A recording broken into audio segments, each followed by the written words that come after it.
Go for it, Matt. All right, thanks, Chair Pilgrim. Welcome, everybody. It's good to see such great turnout. I think this is one of the larger turnouts we've had for a meeting in a long time. Originally, we wanted to hold this as an in-person open house, but of course, due to Omicron, we're going virtual, obviously. So just some brief ground rules before we jump into a presentation. This is being recorded. As you know, this will be made available tomorrow to the public via our city website. The public hearing will begin at 7 p.m. and the point of the public hearing is to accept official comment on the Planning Commission's recommendation. The open house tonight, we're here to answer any questions you may have. So if you have comments, whether it's positive, negative, whether you like it or not, or you have recommendations, please save that for the official public hearing at 7. But we're happy to address any questions you may have tonight here. So the way we're going to address these questions is please feel free to type them into chat at any time. They will be visible to everybody and we will address them in the order they were received after Amy Taylor, our senior planner's presentation. After we address any chat questions, we will then allow audience members, yourselves, to hit the little raise hand button on the bottom, and Debi Yankeh, our clerk, will bring you over for oral questions. So before we move forward, Dave Pilgrim, did I cover everything that you recall? Yes, you did. Thank you. Just one other issue or one other mention is that on the bottom of each slide in Amy's presentation is a page number of that slide. So when you ask your question, if you could reference the page number you may have a question on, then we can bring that slide back up so everybody can see what we're looking at. So with that, we'll do some brief introductions of who everybody is. My name is Matt Torpy. I'm the Community Development Manager with the City of Maple Valley. And I don't have everybody on my screen, but let's start off with Amy as our project manager doing the next introduction. We'll go through the list. Sure. I'm Amy Taylor. I'm a senior planner with the city and have been managing this project. Debbie, do you want to introduce yourself? Sure. Good evening, everybody. I'm Debi Yankeh. I'm the clerk to the commission, and I'm going to pass it over to Candace, please. Hey, I'm Candace Tucker. I'm a planning commissioner. I've been a planning commissioner for City of Maple Valley for 4.5 years, a while. It's been a long while, but because I love it so much.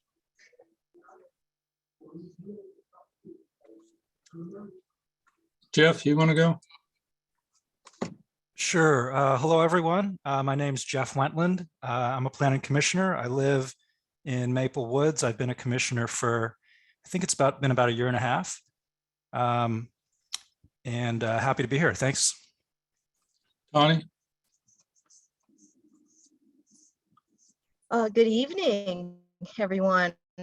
So happy to report 125 attendees now at our virtual meeting. My name is Tawny Delzell. I'm the Public Works and Community Development Director. Again, welcome to our virtual public open house. Chris?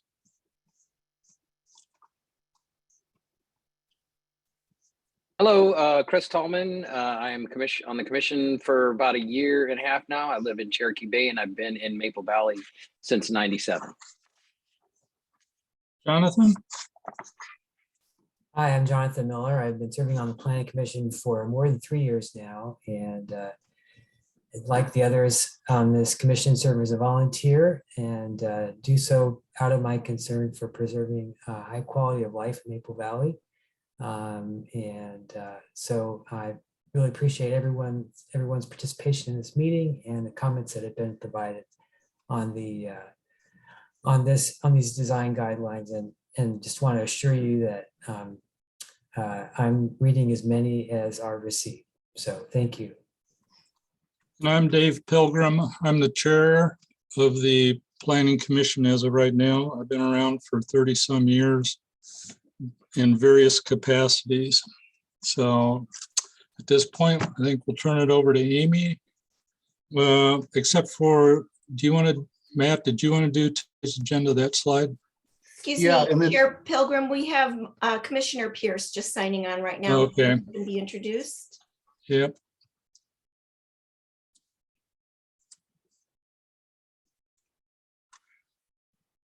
Michael, you want to introduce yourself? Yes, sorry, I was not a panelist, but Michael Pierce, I've been on the Planning Commission for between 2 and 3 years, somewhere in there.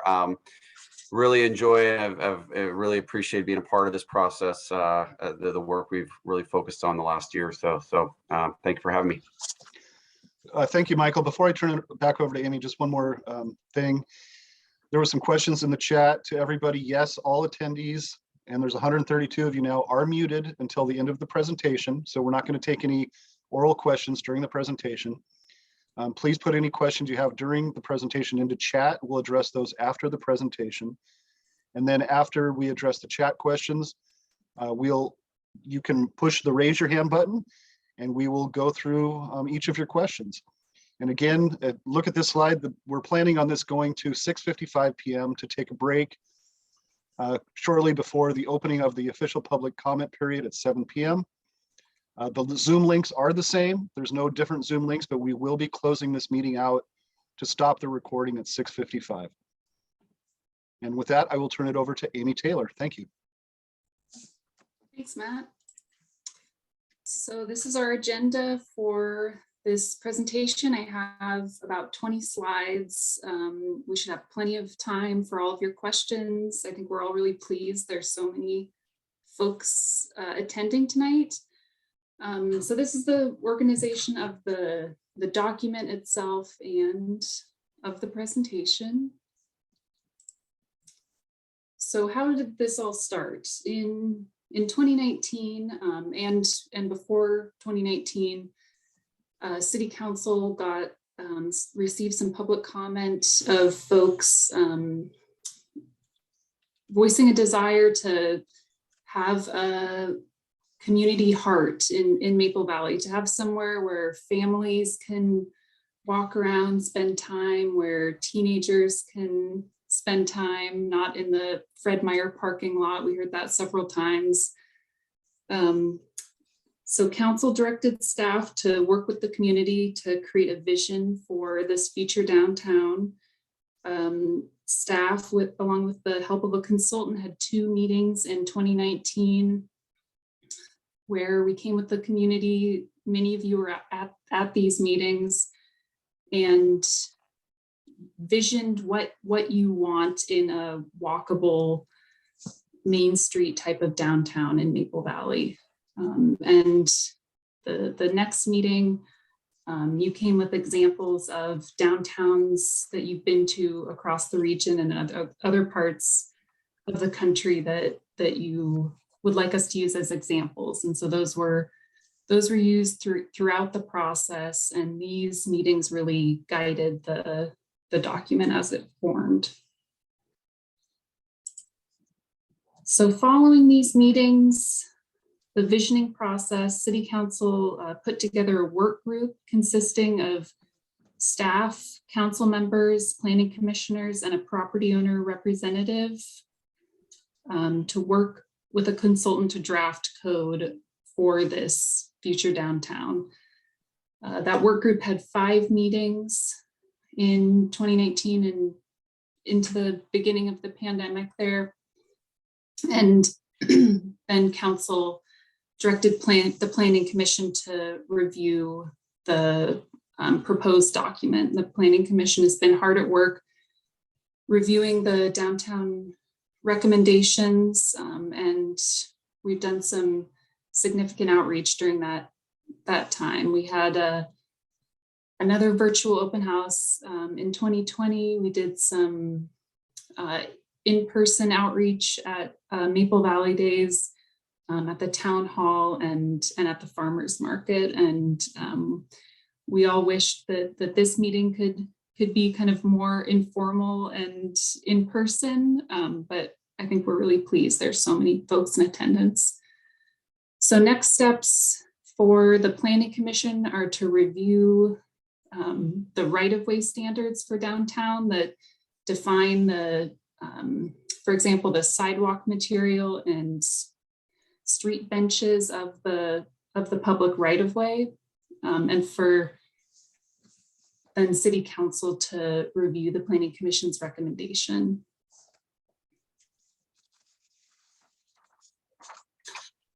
So this is the vision statement of the downtown design standards and guidelines, and I'm just going to read it aloud.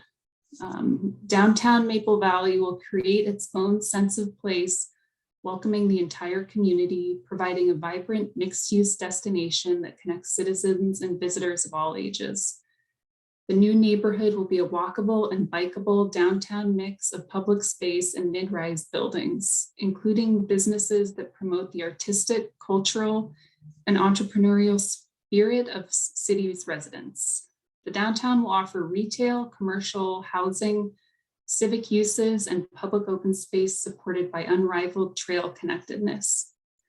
Downtown Maple Valley will reflect the area's heritage and deliver exceptional access to existing local businesses, residential neighborhoods, the legacy site, and regional attractions.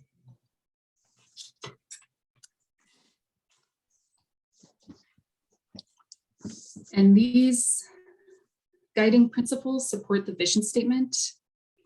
The task force developed these guiding principles. Authentically Maple Valley, vision-oriented, pedestrian-friendly, make downtown a destination, environmentally responsible, be flexible, common open space, and be local.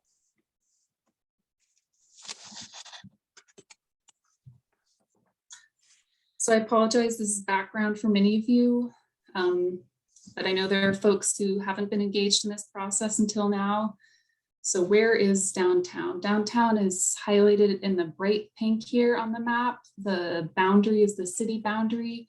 So downtown is an existing commercially zoned area of the city, north of the Four Corners commercial area and south of the legacy site where the farmers market is.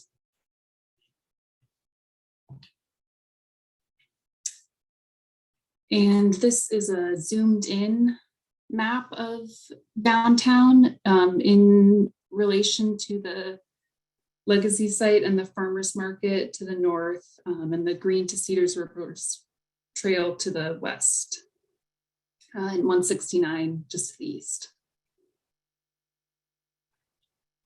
So you can also see here the types of land uses that are currently downtown.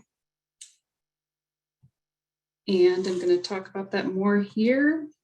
So these are some of the existing conditions downtown, existing businesses that are downtown, and the King County Trail, which is outside of the downtown boundary, but just to the west of it. And the downtown design standards isn't a master plan of this area. This code regulates private property, as the city has zoning code throughout the city that regulates residential uses in residential zones, commercial uses in commercial zones. The city regulates land uses through zoning everywhere in the city. So the goal of this code is to support the existing business owners with continued operation of their businesses, while also requiring future development and any future building permits that are submitted to the city to comply with this downtown vision. So that's the city's goal. And when these properties redevelop is totally up to property owners. So if it's in 2 years or 20 years, that's not the city's timeline.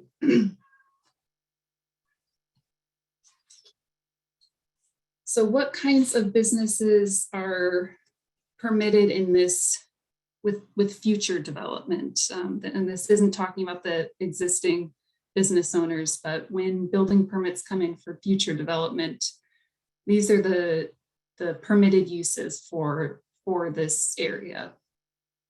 So the majority of the first floor tenants are required to be active uses that are pedestrian friendly. And those are that's the box at the top there. I've underlined the uses that will likely be the majority of those first floor tenants. Uses permitted above the ground floor are in the box to the right. So multifamily residential and office are permitted above the ground floor.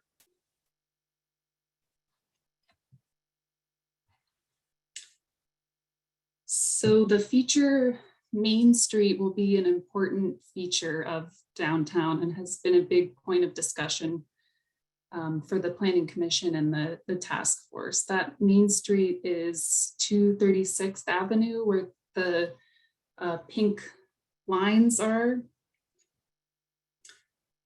And you can see a photo of the Main Street existing conditions on the right. That's a little out of date because there's farmers market parking over the summer on Main Street, but you can see where the city has that right of way. That's the feature Main Street that I'll get into in a little bit. But I've also highlighted in orange the major access points to this future downtown. The city's aware of traffic challenges primarily at 260th and 169. That's a challenging intersection, and that's one that the city's currently studying with WashDOT to work towards a solution here, whether it's a new signal or a roundabout. The southern entrance to downtown and Main Street will be determined as the area develops, as application is submitted to the city. The city engineer will determine what kind of intersection improvements should be put in place there.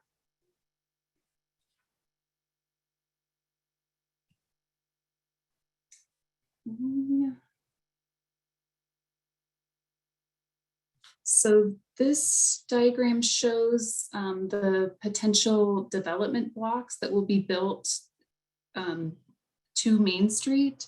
So development will have to be built at the property line, which is different than the kind of development patterns that are elsewhere in Maple Valley. Buildings will have to be built to the sidewalk to have that walkable pedestrian feel. The diagram on the right shows the street section of Main Street. So it'll have street parking, wide sidewalks, and that shows the buildings built to the street there.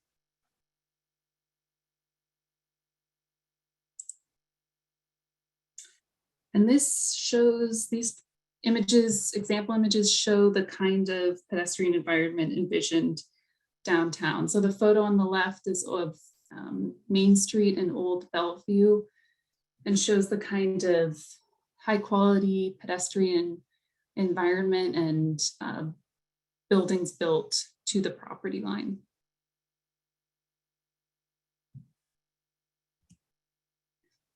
So parking downtown, there are lower required parking ratios for private development downtown than elsewhere in the city. The goal isn't to have a sea of parking that is only full, a week before Christmas.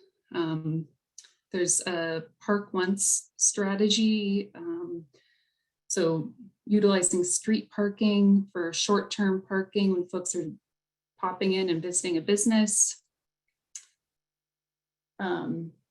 Again, surface parking has to be located at the rear of buildings on Main Street, so not the strip development type of development with parking out in front of business front doors.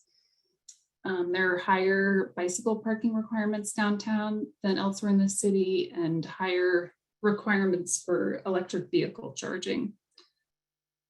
Those support go back to the vision, support the vision of downtown.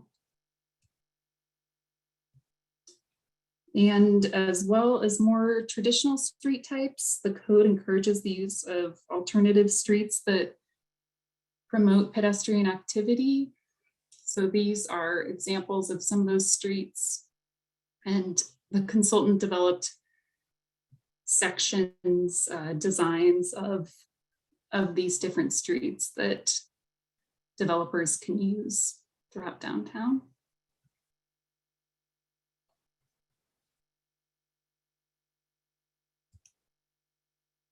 Oh, boy.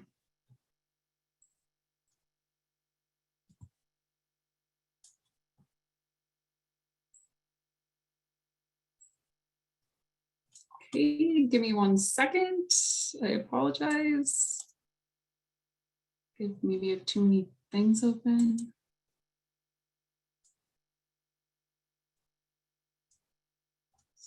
I'm sorry, I'm gonna switch PDF readers here.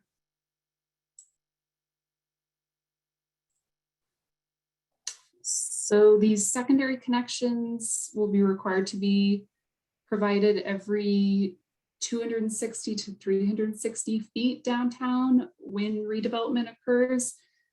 So this diagram shows not the exact location of where those secondary connections will be located, but the approximate street grid that will eventually develop as downtown develops. So it's important that these blocks connect, that they're walkable. That's a big vision of downtown.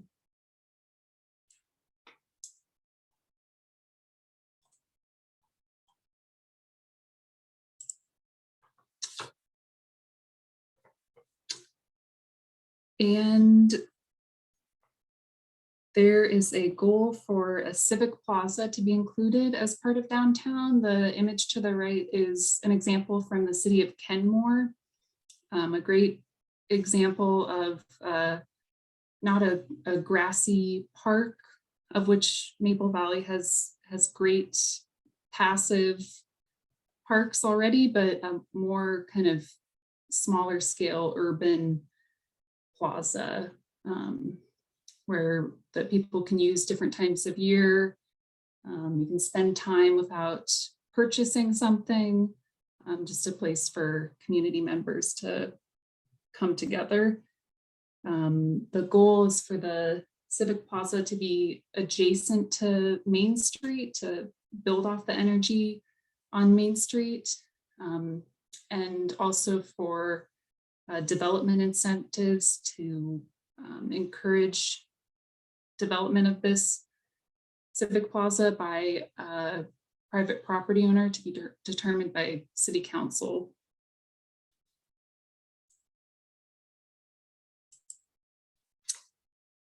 So in terms of building standards downtown, the development standards would require development to be concentrated along the primary street that I've been referring to as Main Street. And there's a minimum height of 2 stories downtown and a maximum height of 60 feet. So that's about 5 stories. There is a required upper level step back. So the floors 3 and above have to be set back from the street. So that makes it feel like there's less bulk at the property line, and kind of prioritizes the pedestrian experience.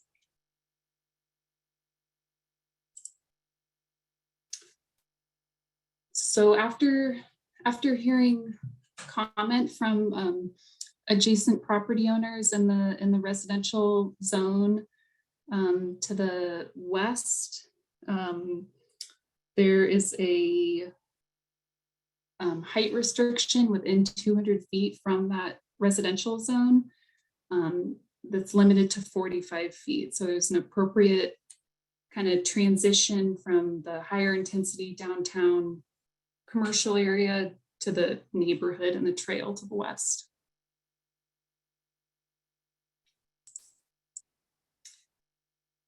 And this slide shows some of the material types that are permitted downtown. This is unique to the downtown area and will require a higher quality materials be built here.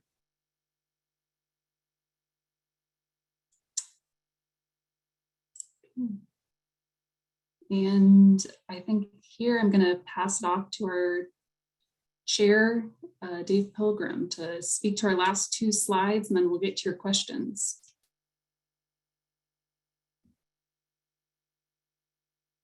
You're muted, Dave. Thanks. Thanks, Amy. And now we're going to talk about what our next steps are. We've spent a lot of time going through this process, and we're very close to being at the tail end where we can pass it off to the council. So on February the 2nd, at our Planning Commission meeting, we will close the public hearing at that time for all written comments. We will then review all received comments at that time to see how they fit or if we really need to make any late minute changes. We're hoping to provide a formal recommendation to council during that meeting. And we will, as Amy said, we will start our review of the right-of-way standards. On February the 14th, City Council, which is a study session. Actually, it's a regular business meeting.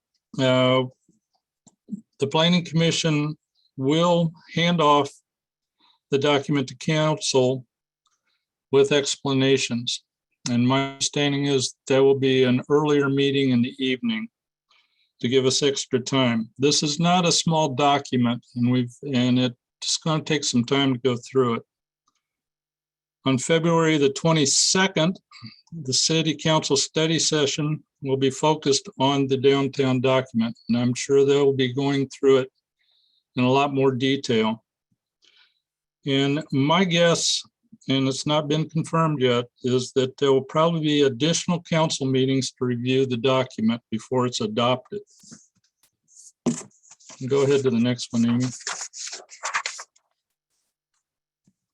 So for tonight, what we're planning to do after this open house at 7 o'clock, we're going to have a Planning Commission meeting. During that Planning Commission meeting, we will have a public hearing.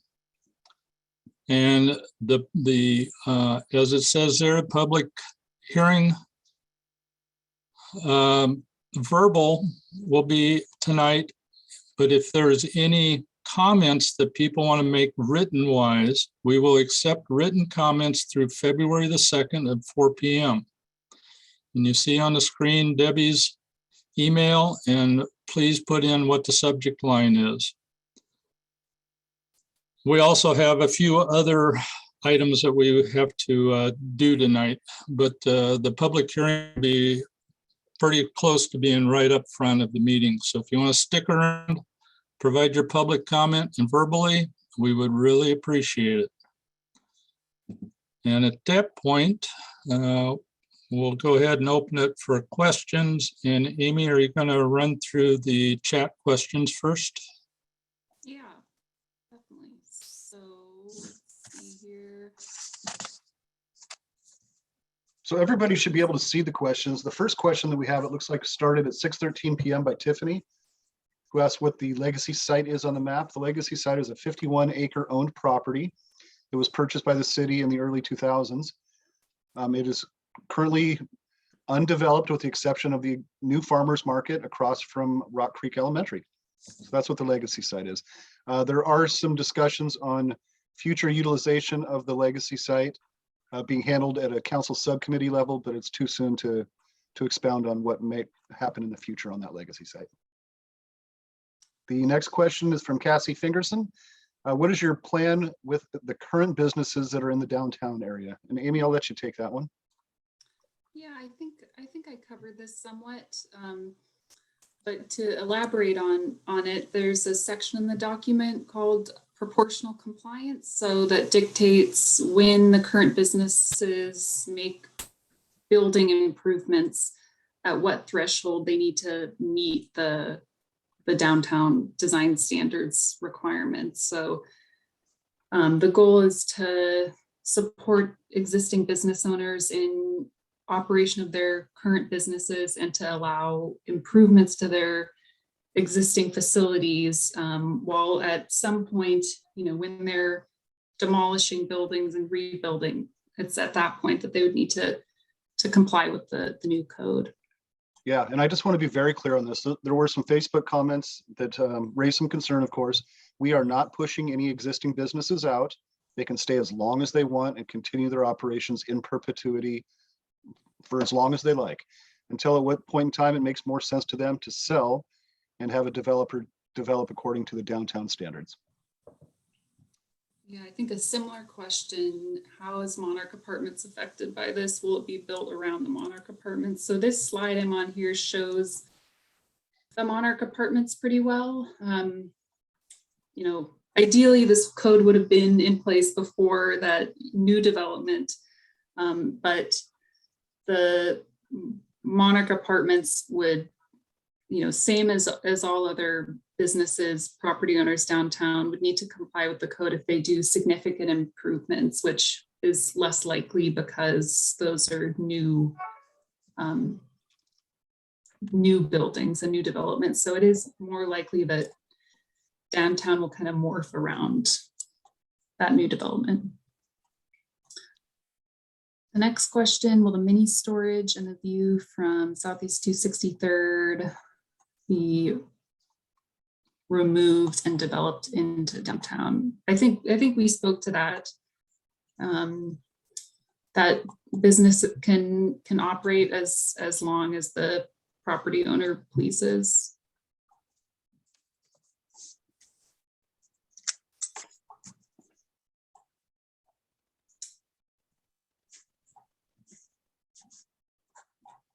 Yeah, so some similar questions along that theme that I think we covered. Please let me know if we haven't clearly covered that topic. Can the Main Street expand into the legacy site in the future? That's a great question, and likely this is part of the legacy site planning that Matt was talking about, but likely there will be some connection through the legacy site to future to be determined development through the legacy site. It won't have the same intensity as it will downtown, where it has that Main Street urban feeling. It's not envisioned to connect through with that intensity, you know, to retain trees and the character of the legacy site. Will a light or a roundabout be installed at 260th? That's to be determined, but something that's being studied with WashDOT right now. That's an existing transportation project.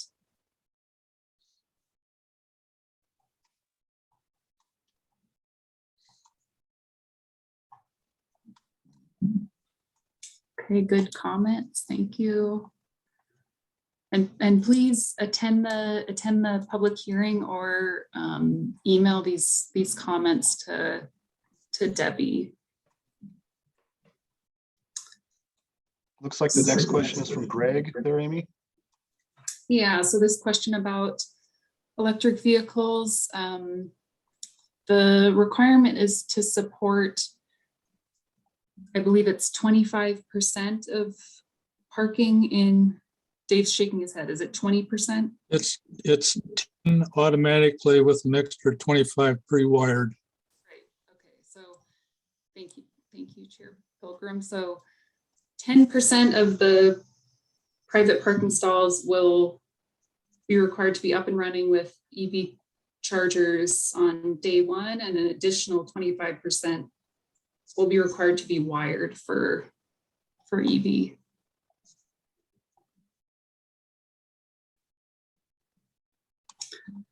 So the question about parking for apartment residents, although there are lower parking requirements for many uses, there are parking requirements for multifamily housing. So each unit is required to have parking, whether that's provided in surface parking or a parking garage is up to the developer, but surface parking and parking garages are both regulated to be, to not impact the pedestrian environment downtown.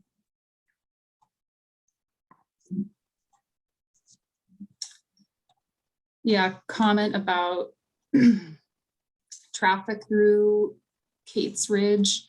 Definitely the flow of that intersection now is not how it will continue when there's significant development downtown.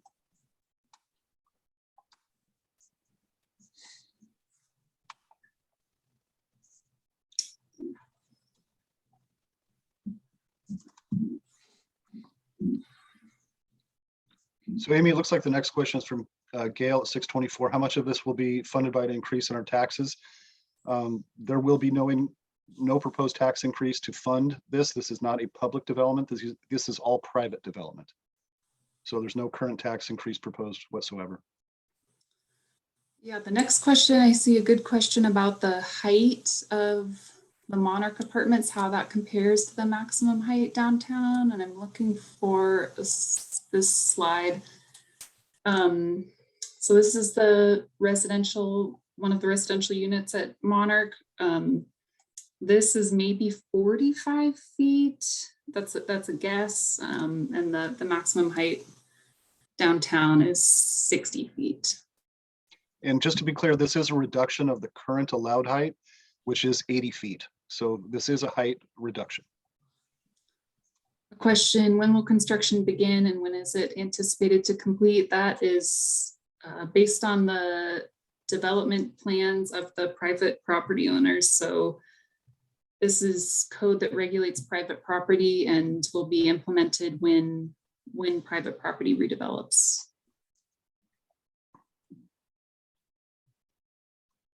I think we spoke to this traffic question. Those two intersections especially are being studied.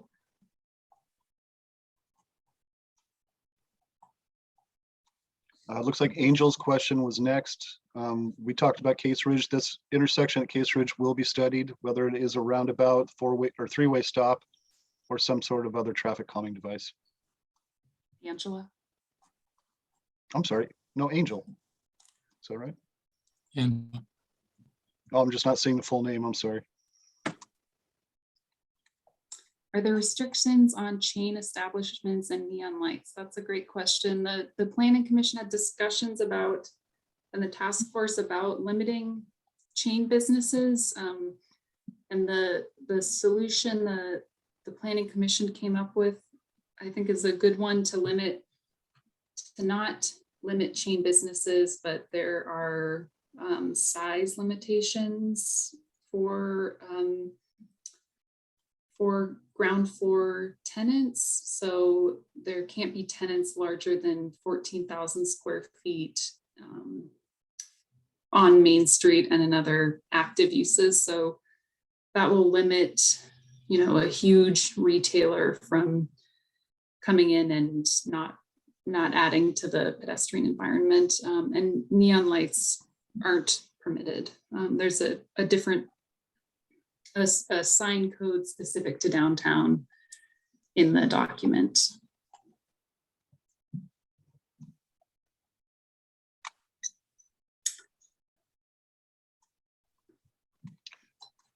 We addressed Paul's question about taxes. There is no tax proposal for development. There's a question about timelines. We've addressed that there is no set timeline. Electric charging vehicles will be placed where the developer wants them to be placed. Is that correct, Amy?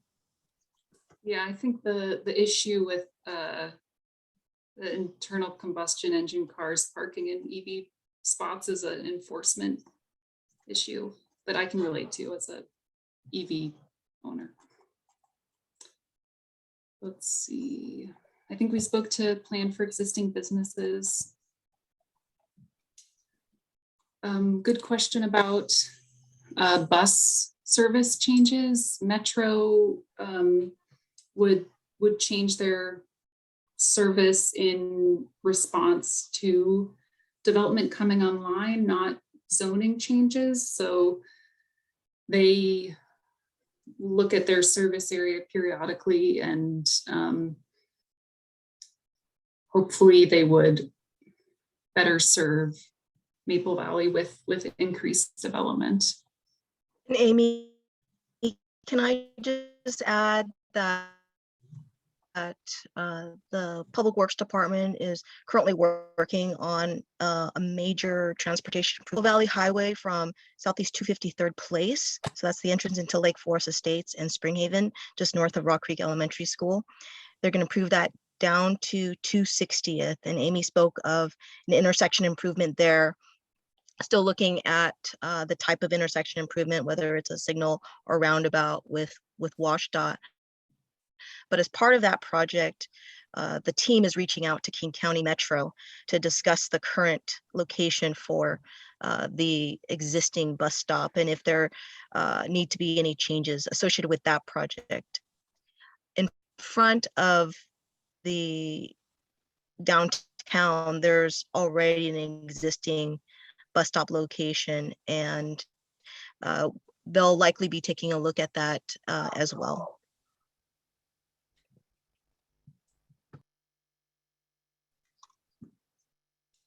So a question about covering the cost of infrastructure, the cost of bringing infrastructure to these private property would be covered by the development itself.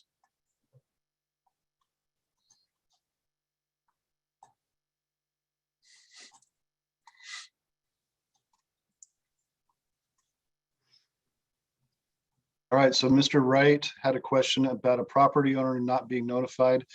Amy, you want to talk about our notification process? This was quite extensive over the last 3 years, including walking around to every single business in the area, mailing flyers to property owners and businesses in the area, email notification, physical notification. Did I miss anything as far as how we notified citizens and business owners? Yeah, I think that covers it. We did a lot of outreach. I understand it's never enough or in the way that's most convenient for people. So that's something we're working on. But I also want to express this is not being voted on or implemented today or tomorrow. Please look at the city's calendar and attend Planning Commission and Council meetings. They're all open to the public, and public comment is taken at the beginning and end of those meetings. And Greg, as a property owner, please reach out to us. We'd be happy to work with you and talk to you about anything that we have proposed in these documents. Thank you. See, Jim had a question about arbors and 169. I believe Tanya addressed that. Pedestrian access on 169 on the eastern side. Tanya, can you address that question, please, from Isaac?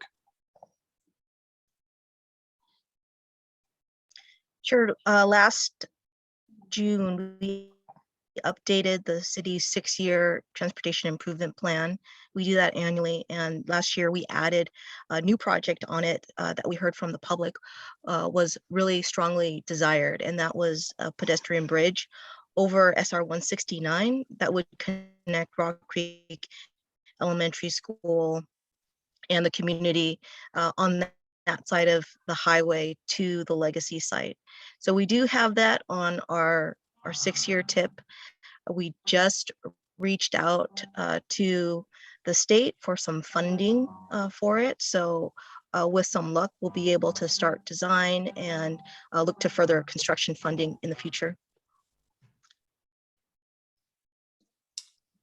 We have some more questions about timeline and where we will build if the existing businesses stay. The timeline is dependent on the existing property owners. If they never want to redevelop, the area will not change. Okay, another question about the 260th and 169 intersection. Is that T45, Tawny, if people want to follow that project? Yeah, I'll provide a link to the project website in the chat.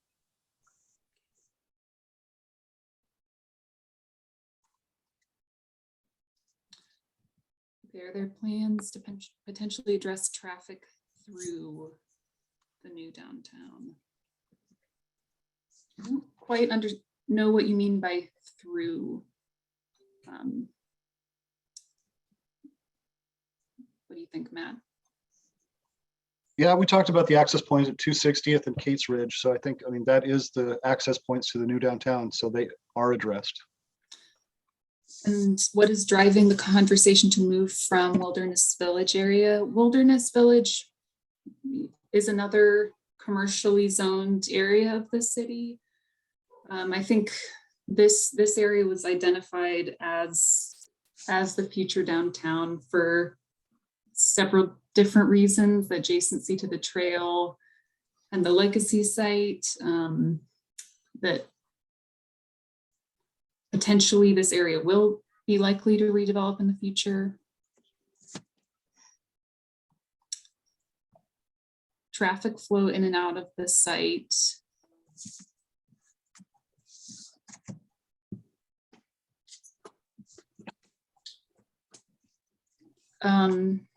And concerns from Kate's Ridge. I think we touched on this, but Yeah, I think, Amy, in the interest of time, we'll start going through some of these quicker because they are duplicative comments and questions. yeah, okay. Just so people know where we're at, I'm looking at, let's see, Jesse at 6:33 p.m. We've already addressed 260th. So I see there's 50 new comments below this already. So we need to start going a little quicker. Yeah, an incentive for cultural and arts businesses. That's a great question. Maybe something the EDC, the Economic Development Commission, has had discussions on, but limiting the types of businesses are more limited downtown. So that kind of gets towards that. Okay. Propose the size of downtown to the towns we visited, or examples. The downtown, this area is big. It's bigger than many many downtowns that were used as examples. Some of those examples, Enumclaw, Issaquah, Snoqualmie, North Bend. Walla Walla, it's big. It's about the same size as downtown Walla Walla.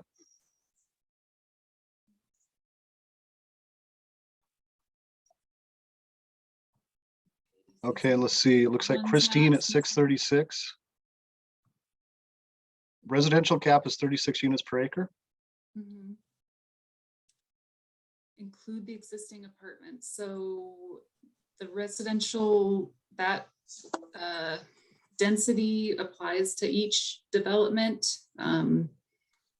So it, for parcels other than Monarch, the Monarch development doesn't change that. There isn't a residential cap. If approved by council, the code, when voted by council to adopt, the code will go into effect immediately. As we've been talking about, that doesn't mean it will be implemented immediately.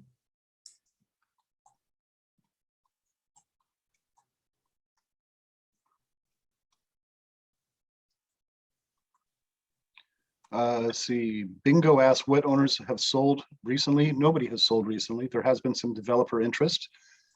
The business owners collectively have been represented by an individual that's local and very much involved in the professional planning and real estate industry. So they have had their ear to the ground this entire time, but there has been no sale of land. So a question about when, where, and how the housing capacity lost from height reductions will be replaced elsewhere in the city. A separate process from this, but the city just went through a growth capacity target setting process with King County and the state. So we have a residential growth target that we have to plan for through our zoning through the year 2045, and we have capacity for that number of residential units and our commercial target with the reduction in height. Okay, moving on to 641. Kendra asks what the impacts of schools are. The school district plans for school impacts based on the zoning that is in place at the time. They have been informed of the city's plan and requirement to meet the new growth management targets set forth by what Amy had just talked about in the buildable lands analysis. So the school is aware of our requirement to accommodate for approximately 1,700 units within the next 20 years. How much communication has been had with the current property owners? We met with the property owners really early on in this process. And as I said earlier, had a property owner representative in that initial work group meeting. We've done a lot of outreach to the property owners throughout this process. Will there be several access points on the east side of 169 for walkability? When and if the parcels developed that are fronting 169, they will be required to provide secondary connections to connect through the site. Whether those are auto connections, is to be determined. You know, whether there's left turning permitted onto 169, that would be something that the city would study when there's a submittal.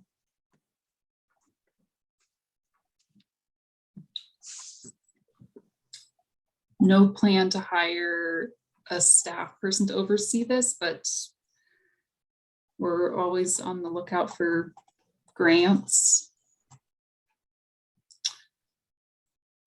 There is that 45-foot height limit between the trail and a 45-foot height limit within that 200-foot buffer from the trail. There will be a buffer required for non-active development that's developed along the trail. So there is a buffer required along the trail.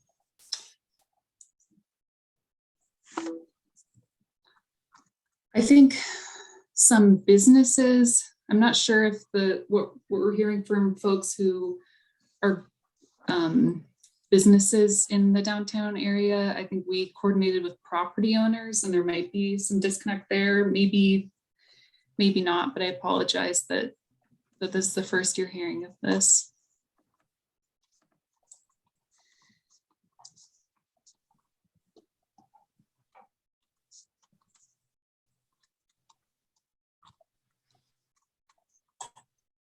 See, do you see some other good questions, Matt? I'm just going through them. A lot of them are duplicative, as we had said. See, Lane and Claudia Barnes ask where on the website. We will link that in the chat. If Amy can cut and paste that link from the first slide into the chat, that'll have a direct link to the downtown standards and a very thorough frequently asked question document you can take a look at as well. So Dave, we're nearing up on 6:55 and I haven't scrolled through 70 more messages that I have here. Okay, Do we want to extend the meeting? yes, please. Okay, no vote is required because it's an open Nope. house. Correct. We just start the other meeting later. Yep. Okay, let's see. So we're starting to get into a lot of comments and not questions. Just scrolling through. Tawny and Amy, I'm at timestamp 6:52 and I'm not seeing I see any the more next questions. question at 6:47. Have some current business owners shown interest in selling when standards are finalized? We have one that's been attending our planning commission meetings, and others have a representative that have been attending our planning commission meetings. So there's some interest in the discussion through the planning commission.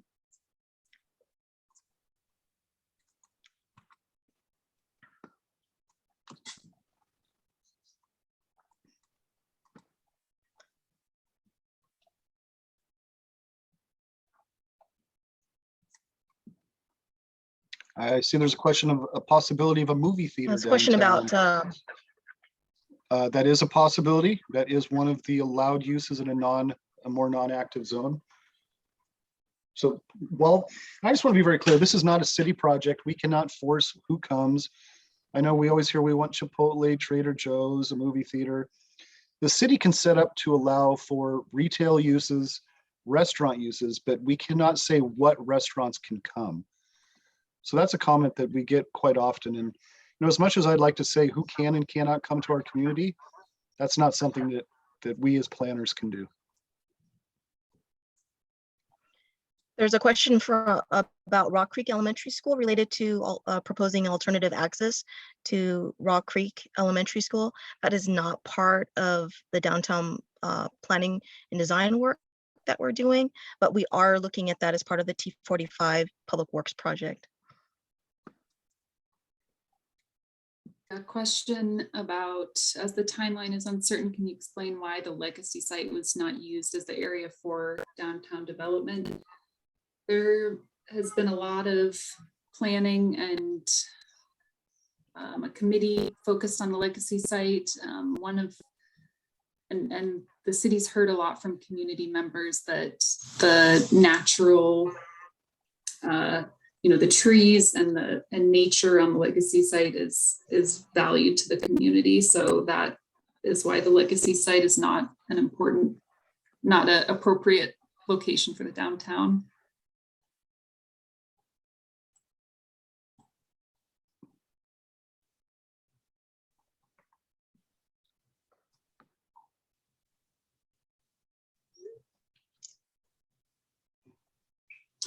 Does anyone want to, let's see, we have a couple more questions, but if anyone wants to be unmuted, we can do that too if you want to ask a question that hasn't already been asked.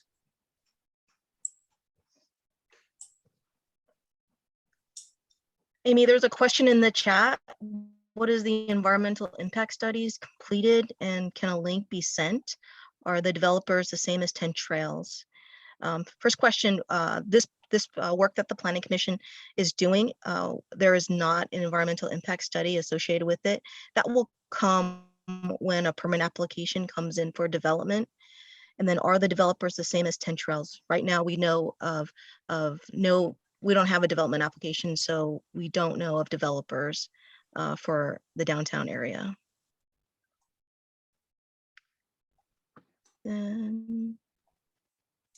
Someone has their hand up if we want to let someone ask a So question. before you do that, there's Tiffany at what, 6:56 or 6:58? Yeah, she's the one with her hand up, so I thought maybe we would just let her speak. Okay. Oh, hello. Can you guys hear me? Yes. Hi. Well, first of all, I just want to say thank you guys so much for all of this effort in putting this guidelines and standards together. Overall, I think it's a great vision, and I sincerely hope we make downtown amazing place for people to want to go with their families, with their spouses, to hang out and like get out of the house and do fun stuff.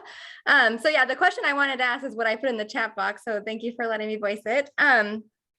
Yeah, so like if we're trying to align to the principles that you outlined of making this like a pedestrian friendly place where people are attracted to visiting, I feel like you have done a great job at outlining permitted uses in your plan, and you've excluded certain categories of businesses, like you've excluded car washes, gas stations, like reasonably so. I agree with all of those exclusions. I'm just wondering, like, can we add pot shops to that exclusion list? Because it's just like not a very family friendly for children environment if we have like pot shops all in our downtown.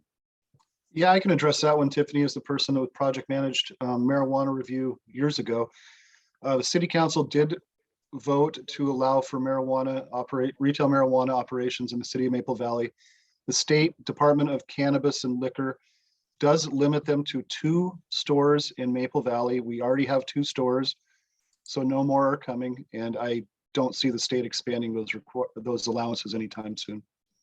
Okay, that's great to hear. I'm glad that it has a limit at least. My follow-up question then, and this is my other question, and the last one I wanted to ask is, it's nice to hear that there's limits we can impose. And so on that same vein, can we impose limits on the categories of businesses in downtown so we don't just get it filled with a bunch of dentist offices, banks, and yoga studios where it doesn't really appeal to people to go out to like restaurants and like cultural retail activities and shopping that I would envision we would want downtown to be like. Amy, I'll let you address this when you got the appropriate slide up. Well, we aren't proposing limiting the number of tenants of a specific use. That's something that's typically regulated by the developer or broker to have a mix of different kinds of tenants. Although the commission has disallowed many uses that aren't appropriate downtown.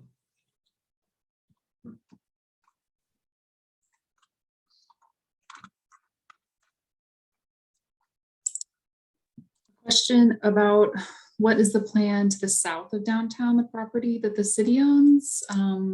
Maybe you're referring to where the Public Works maintenance facility is. I don't think we have current plans for that property. Is that right, Tony? No, just a little expansion for more salt and sand. The city also owns this tiny little parcel here that's in the downtown.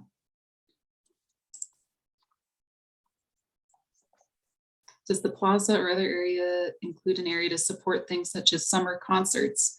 I think that's exactly the kind of thing that is envisioned to take place at the Civic Plaza, definitely.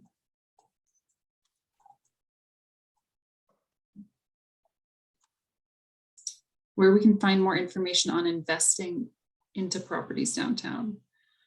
I don't know if I have an answer to that question. No, contact your real estate agent. That's all we can suggest.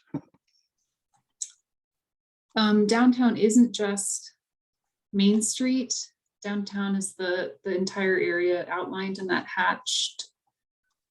So let's see, where's my good slide that shows the secondary connections. Downtown will, when these properties redevelop, if they redevelop, downtown is this entire area. So this again shows that approximate street grid that will be developed.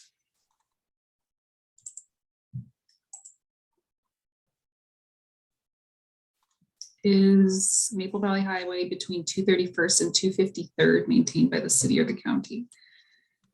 I think that's outside the scope of this project. Mm-hmm. Plan for the farmers market overflow parking. I think the plan is to use the right of way on Main Street as long as possible. And to, Tony, do you want to speak? Yeah, that work is part of our legacy site master planning effort. So that's yet to come. How long did it take other cities to develop once zoning was approved? I think it really, really depends on so many things, on the property owners, on the market conditions, the cost of development. Yeah, I think we anticipate some of these parcels will develop in the near term, potentially, but again, it's up to those property owners. I think the farmers market and downtown will hopefully build off each other, the energy of the farmers market and the energy of downtown. So people come to the farmers market to spend a Saturday and, you know, can go have lunch downtown. That question. Has the city funding and planning the entire downtown been considered? I'm not understanding this question. Yeah, this gets back to some of the comments that have come in before, and we just want to be very clear, this is not a city-funded project. The city is completing the design standards and guidelines which will apply to private development. This is not a city development.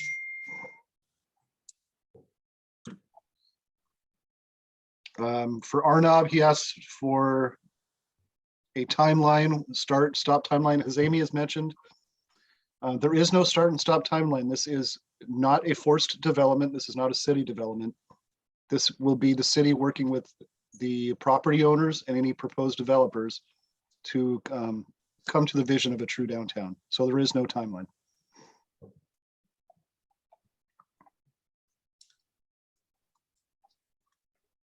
The question about Main Street, follow-up question, businesses choose not to move and don't know what their incentive is to relocate, then essentially would just be the Main Street development. Yes, and Main Street will not be developed until one of the adjacent properties develops. Standard on types of electric chargers. The requirements are for level 2 chargers. The city's interest in this project, I think, is to satisfy the desires of the community to follow the request made by council and the community. Is the city's interest in this project. Oh, maybe I'm not understanding this question correctly. Well, the city's interest in developing this project or having this project develop itself is to actually create a true downtown, which Maple Valley is lacking. I think that's the most succinct answer that we can put forward. So that ends the end of the chat questions. I don't see any other people with their hands up. It looks like a couple folks have dropped off as well. So we're going to put out a last call for questions. Any last questions? Going once, going twice. Roberts and Lisa Shushek. Debbie, if you could move them over. And then we're going to be wrapping this up after this last question, and we would be happy to receive any written public comment. Please send that to Debi Yankeh, as she has indicated in the chats.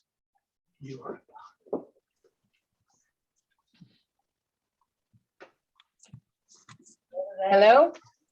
Hello. Hi, I wasn't sure if it was my turn to talk. Hi, this is Lisa Sushek. And I just wanted to thank all of you of all the time and effort that you guys have put into this. It's been a long process, and as you know, we've been a part of it the whole way, but I just want to let you guys know I really appreciate everything you guys have done. Thank you, Lisa. It's nice to hear. Thank you. All right, Matt, let's wrap her up. Yep, we're going to end this meeting 7:09 p.m. and let's re-adjourn at 7:15 by the same link. Sound good? Yep, and Debbie, can you get a copy of all the chats? Yes. Thank you. Yeah, All and right. everyone, please stick with us if you'd like to provide verbal comment at the hearing. We'll pick back up in 5 or so minutes, whatever you So wish we'll to pick share. back up at 7:15. I'll give Debbie time to do what she needs to do too. Thank you all. Thank you. Yeah, thank you so much for coming.